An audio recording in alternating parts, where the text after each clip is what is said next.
حدثنا حجاج قال حدثنا شعبة قال أخبرني زبيد قال سمعت الشعبي عن البراء قال سمعت النبي صلى الله عليه وسلم يخطب فقال إن أول ما نبدأ من يومنا هذا أن نصلي ثم نرجع فننحر فمن فعل فقد أصاب سنتنا۔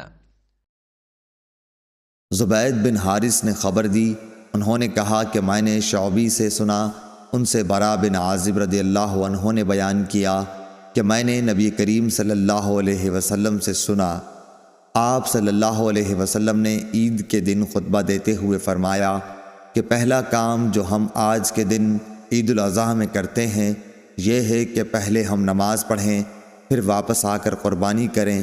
جس نے اس طرح کیا وہ ہمارے طریق پر چلا۔ صحیح بخاری حدیث نمبر 951۔